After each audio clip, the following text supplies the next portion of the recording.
اس لیے اللہ نے اہل جنت کی صفت یہ نہیں بیان کی کہ یہ میرا حکم توڑتے ہی نہیں ہے کبھی، بلکہ قرآن نے کہا التائبون، اگر ٹوٹ جائے حکم تو یہ اس پر اصرار نہیں کرتے، یہ توبہ کرتے ہیں۔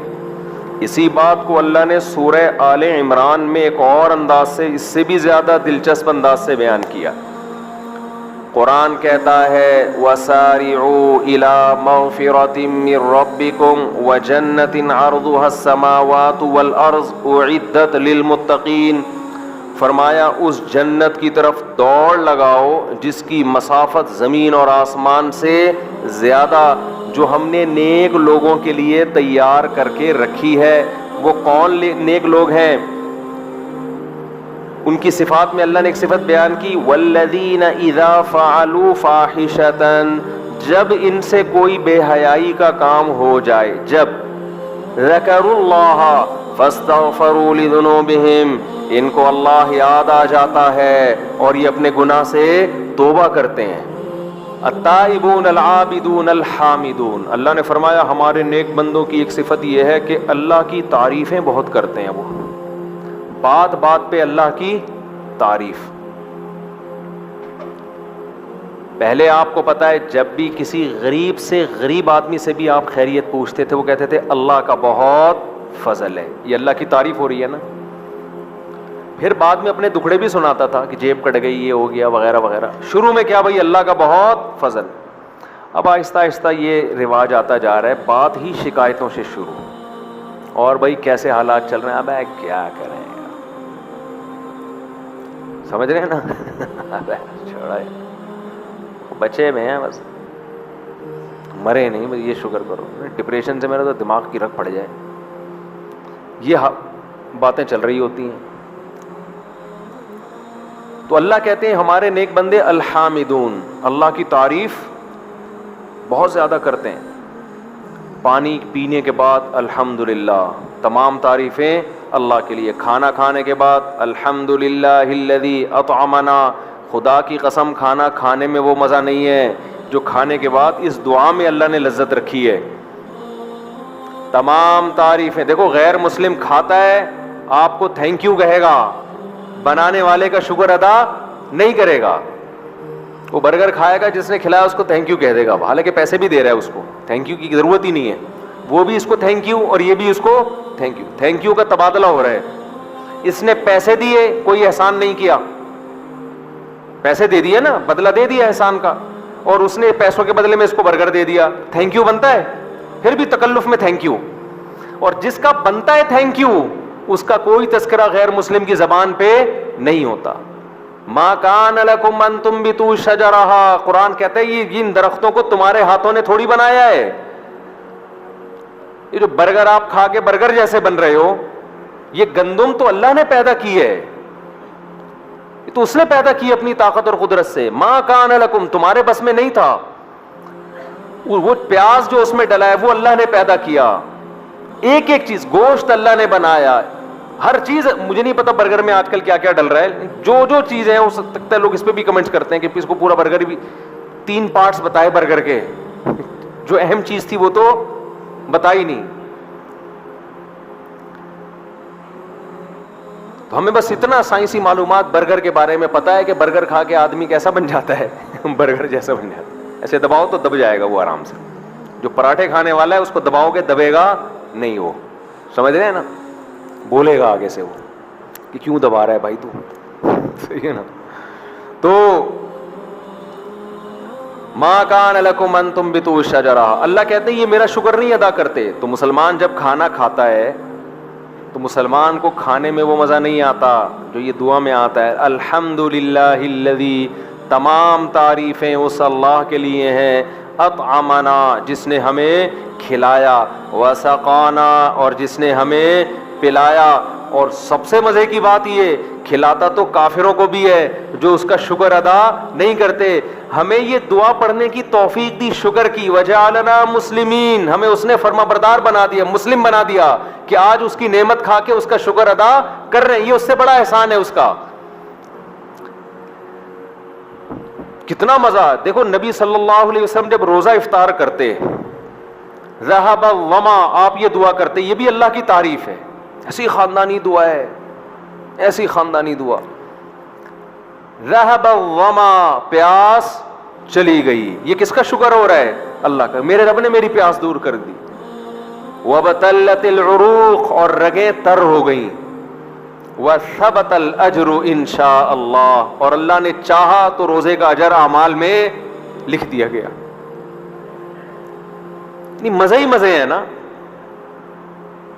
یا تو یہ ہوتا اللہ کہتے روزے کا اجر جب لکھوں گا جب پیاس کنٹینیو رہے تیری, یہ بجھانے کی تجھے اجازت نہیں ہے, پھر روزے کا اجر لکھوں گا. ابھی تو نے کھا لیا نا, اب کیا, تو مزے ہو گئے نا تیرے. بلکہ روزے دار کو جو کھانے میں مزہ آتا ہے وہ تو عام آدمی کو آتا بھی نہیں ہے. للصائم فرحتان, حدیث میں آتا ہے روزے دار کے لیے دو خوشیاں ہیں. ایک خوشی عند الافطار, جب وہ کیا کرتا ہے افطار, اور ایک خوشی قیامت میں جب اجر ملے گا. اور یہ جو روزے میں افطار کی خوشی ہے, یہ خوشی بھوکے جو بھوک کی حالت میں کوئی غیر مسلم کھانا کھائے اسے وہ خوشی نہیں ہوتی, کیونکہ یہاں بھی دو خوشیاں مل رہی ہوتی ہیں. یہ صرف کھانے کی خوشی نہیں ہوتی کہ پکوڑے کھا رہا ہوں, سموسے کھا رہا ہوں, کھجور کھا رہا ہوں. یہ خوشی اس بات پہ ہوتی ہے کہ یہ کھا بھی کس کے حکم پہ رہا ہوں, اللہ. اب وہ مجھے کھاتا دیکھ کے خوش ہو رہا ہے.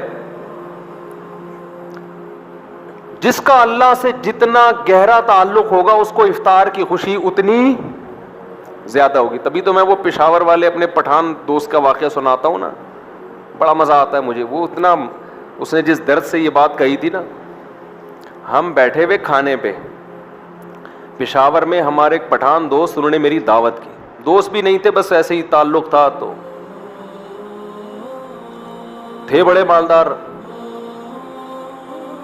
اب ہم دعوت پہ گئے تو بڑے چرغے پڑ گئے جو بھی ان کے ہوتے ہیں پٹھانوں کے, تو آپ کو پتہ ہے دمبے کھائے ہیں کبھی, پورے نا دمبے چربی کے ساتھ. اب وہ تھے بھی اچھے خاصے پیسے والے, عمر بھی ان کی زیادہ ہو چکی تھی. کئی لوگ بیٹھے ہوئے, ان کے چاچا ماما, بہت سارا بڑا خاندان نا, کیونکہ دادا کے بچے زیادہ تو خاندان کیا ہو گیا بڑا. آج میں اعتراضات والی بات سن رہا تھا نا, ایک کلپ میں نے بتایا میرے اتنے بچے ہیں تو ماشاءاللہ سب کھا رہے ہیں پی رہے ہیں, یہ تو رزق تو اللہ دیتا ہے. اس پہ غیر مسلم نے ایک کمنٹ کیا نیگیٹو. اس نے نیگیٹو کمنٹ کیا کہ مسلمانوں کو دیکھو کیسے پاگل ہو گئے ہیں, اس پہ بھی ماشاءاللہ کہہ رہے ہیں. یہ اس پہ کیا کہہ رہے ہیں ماشاءاللہ. حالانکہ مولوی کیسی حماقت والی باتیں کر رہے ہیں. اس غربت کے دور میں اس کے اتنے بچے, جب اس غیر مسلم نے ایک نیگیٹو کمنٹ کیے تو پھر نیچے دھڑا دھڑ اس کی تائید میں نیگیٹو کمنٹس, پوری لائن لگی ہوئی نا نیگیٹو کمنٹس کی, کہ ان کو دیکھو, ان کو دیکھو, ان کو دیکھو, یہ کیسی باتیں کر رہے ہیں, پاگل ہو گیا, دماغ خراب ہو گیا. ایک نے جو بہت ہی پازیٹیو کمنٹس کیے, اس نے یہ کیا کہ بھائی تم پال سکتے ہو, ہر آدمی نہیں پال سکتا. بہت زیادہ یعنی احترام کہ آپ میں یہ اللہ نے صلاحیت دی, ہر آدمی نہیں پال سکتا. تو میں سوچ رہا تھا دیکھو کیسا دماغ خراب کیا ہے نا, کہ جو چیز آپ کے لیے گفٹ تھی خدا کی طرف سے, یہب لمن یشاء, جو اللہ نے آپ کو گفٹ دی اولاد, اس کی کمی پہ کیا کر رہے ہیں فخر, یعنی تحفے کم لو. ٹھیک ہے نا, وہی بہانے کہ پالیں گے کیسے اور یہ سب چیزیں, یہ بھی ٹاپک نہیں ہے. تو میں اس پہ یہ سوچ رہا تھا کہ کیسی ذہن سازی ہوئی ہے. تو کیا کہہ رہا تھا یار میں, آج سیٹنگ بھی تھوڑی آؤٹ ہوئی. ہاں, تو وہ جو تھے نا کھانے میں ہم بیٹھے ہوئے تو بات چل پڑی. آپ کو پتہ ہے جب وہ خود ہی چھیڑ دیتے لوگ, اب آٹو پہ ہو گئے ہیں شادیوں پہ نا, اب میں نہیں چھیڑتا, لوگ چھڑے ہوئے بیٹھے ہوئے ہوتے ہیں پہلے سے, آٹو پہ ہو گئے ہیں نا لوگ. ٹھیک ہے, تو کہیں بات شروع ہو گئی تو کسی نے کہا آپ کو اللہ نے اتنا پیسہ دیا, آپ نے شادیاں کیوں نہیں کی؟ تو وہ کہنے لگا کہ اللہ نے لذت صرف 2 چیزوں میں رکھی ہے. وہ اتنے درد سے اس نے یہ بات کہی نا, ایک اپنی راہ میں لڑنے میں اور ایک روزہ افطار کرنے میں. واقعی صحیح بات ہے. بھوک اور پیاس کے بعد اللہ کے لیے جب انسان روزہ افطار کرتا ہے اور آخر میں یہ دعا پڑھتا ہے, ذهب الظما وابتلت العروق وثبت الاجر ان شاء اللہ, یہ مزہ غیر مسلم کے پاس نہیں ہے.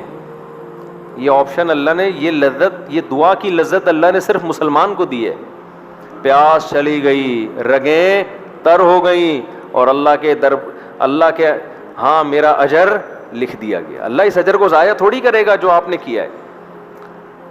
تو اللہ نے صفت بیان کی, بس میں بیان ختم کر رہا ہوں. الحامدون, کہ ہمارے نیک بندے ہماری تعریف بہت کثرت سے کرتے ہیں.